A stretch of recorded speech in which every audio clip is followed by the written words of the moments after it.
Good afternoon, this is Nicholas from Gandora Gaming, and I bring you guys a UA deck profile 2023 now. Holy crap, it's a whole new year.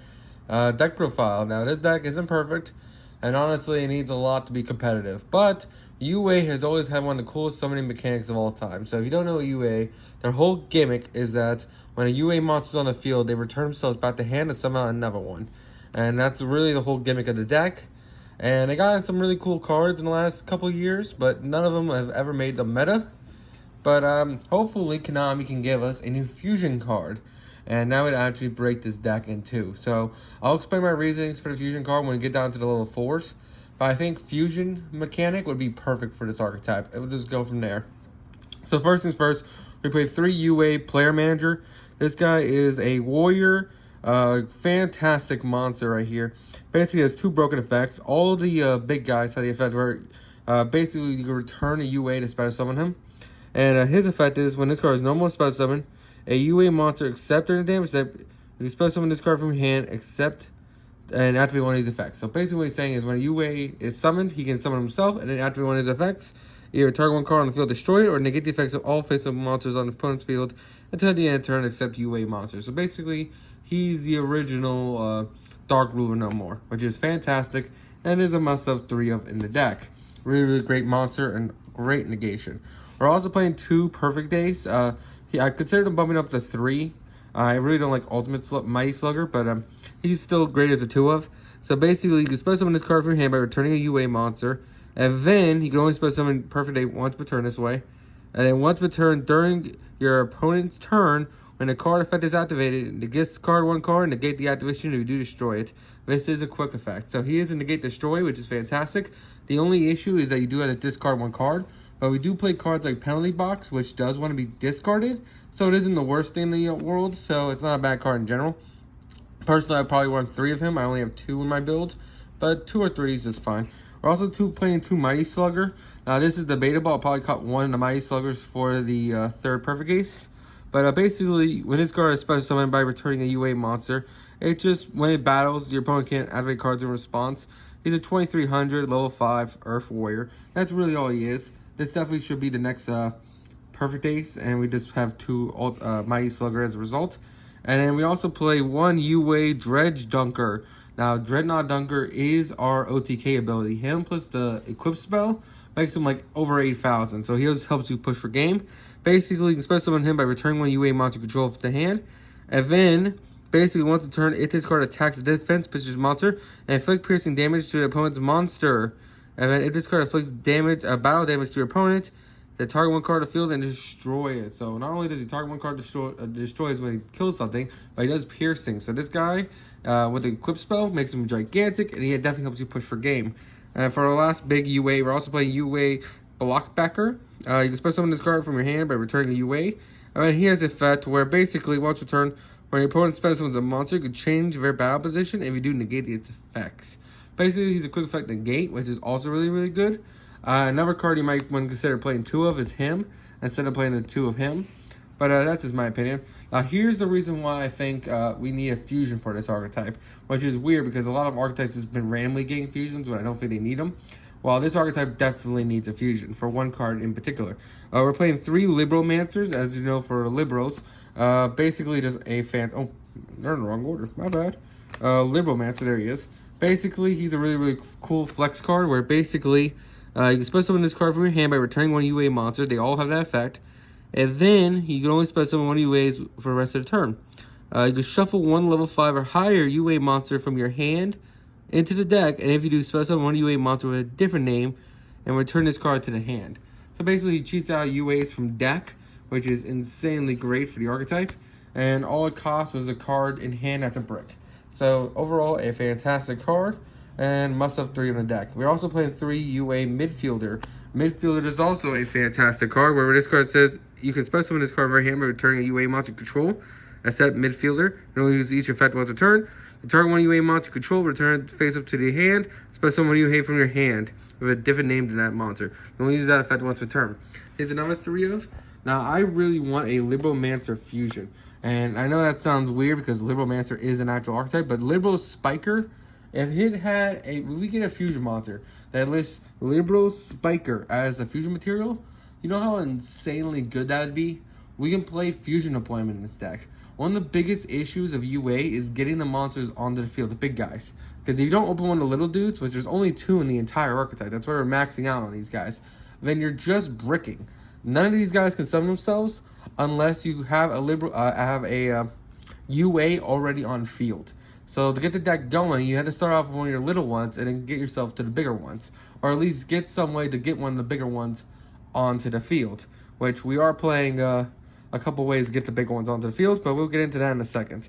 But overall, I would love a fusion that just lists Liberal Spiker as material, so we can play fusion deployment, spider summon Liberal Spiker from deck, and get all our plays going. I don't even think that'd be too overpowered. I think it'll just make this deck consistent. That's one of the issues of UA. It's not a very consistent deck because you're playing so many big dudes that rely on your little dudes to be on the field. It's kind of like Monarch in a way, but like New Age Monarch, which we'll probably do a deck profile sometime this week. But anyway, let's just go on to the spells. Alright, so now that we're done with our monsters, it's time to go over our spells and traps. And speaking of Monarchs, we are playing 3 Stormforth. Stormforth is just a really, really great card to go second with this deck. This deck kind of does want to go second just due to the fact that we're playing a lot of big dudes, so we kind of brick. Not to mention this card allows us to tribute our opponent's monsters in order to summon them and get our UA plays going, and we don't have access to the little dudes. But it's just a really, really good card in general for this deck, and ultimately is a must-have 3 of until we get some new support. We're also playing 3 UA Signing Deal. Signing Deal is another really great card, but the only issue is it doesn't negate the monster special summons. But basically, special summon a UA from your deck, negate its effects, and pay life points equal to its level. So it's a really interesting card there. But the idea is that it just gets a UA on board, and allows you just to use one of these guys, put them back in the hand, and then resummon them, which is really, really great. So it's kind of a searcher / summoner and gets the whole deck going. Now we talk about our field spells, which we're playing 2 field spells in this deck. Yes, this deck is one of those revolving field spell decks. We're playing 3 Hyper Stadium. Hyper Stadium is a fantastic card, where basically it's always treated as an FA card because FAs and UAs are shared lore-wise in the archetype. This card can activate it when activated as a UA or FA monster from your deck to hand, or a UA Stadium card from your graveyard to hand. Reveal 1 field spell in your hand and then pay 1,000 life points to normal summon 1 UA or FA monster during the main phase. This addition to your normal summon. You're going to use the effect of Hyper Stadium once a turn.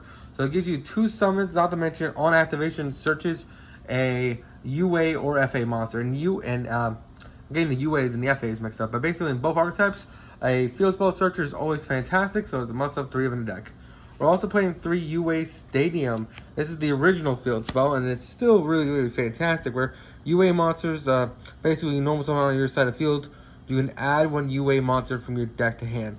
Meaning, as long as you can normal summon, you can add a UA, which is fantastic. If a UA is normal or special summoned to your side of the field, all monsters your opponent controls, well, all monsters you currently control gain 500. So it's a boost, plus you get the search. And also a really, really fantastic card. So the whole deck revolves around the flipping of field spells and adding and setting of monsters, which is fantastic. We're also playing Terraforming and Set Rotation and Rhoda and Monster Reborn as a really good one-ofs in the deck. All these cards are essential. Set Rotation because we're playing 2 field spells. Terraforming because it gets you to the field spell you already don't have. Rhoda because Rhoda is amazing. And of course Monster Reborn because Monster Reborn. We're also playing 1 UA Turnover Tactics. This is a quick play where if you control 2 or more UAs with different names, shuffle as many monsters on the field as possible into the deck, then special summon 2 UA monsters from your deck that have different names than each other, up to the number of cards this turn. Basically, it just shuffles everything back. It's a really, really powerful card. And then also has the effect where your opponent can special summon monsters from their deck up to the number of cards shuffled back from the main deck. It does give them a plus, but in versions like, I don't know, I'm trying to think of a deck where this doesn't really do anything with. It's actually kind of hard. Modern decks kind of make this card less good, because they can special summon a whole bunch of tier elements, and tier elements will trigger. All you do with a Splite, and Spite on all the Splites will be on the field. It's not the greatest card, but it's not the worst card. It used to be better, definitely, back in the day. But overall, it's still a good one-of. We're also playing 2 Power Jersey. Power Jersey is our finisher. Basically, you can equip only to a UA monster. It gains 1,000 attack and defense. Also, if it battles an opponent's monster any battle damage inflicted to your opponent is doubled. That's what I was talking about with the ultimate slam dunker over there, because this guy basically says he gains 1,000 and whatever damage he does is double, and he's doing piercing damage, and basically allows you just to really hit your opponent really hard. And he also gets 2 attacks, so yeah, he gets 2 attacks, which is kind of insane. And overall, it's a fantastic card in general. And then if this card is sent to graveyard because it is equipped amount to return to hand, return this card to the hand as well. That's also a really insane effect. So the fact is, just because you have it equipped to one of these guys, doesn't mean it just instantly goes to the grave. It returns itself just as well, which is also fantastic. And then finally, for our last spell, we are playing 3 Foolish Burial Goods, because we are playing 3 Penalty Boxes. Penalty Boxes is a fantastic card, where at the start of the damage step, if a UA monster your opponent controls battles, banish this card from your graveyard until the end of the turn. You can only use the effect that penalty box once a turn. You also banish this card from your graveyard, add 1 UA spell from your deck to hand. That's the only part that matters. It adds us our UA signing deal, one of our field spells, the jersey. This card is an amazing 3-of in the deck, and you must have play all. So I hope you all enjoy. Take care. Don't do anything stupid. Konami, give us some more support and give us a new fusion monster so we can play fusion deployment and summon out these guys from deck. Anyway, I hope you all enjoy. See you all in the next one.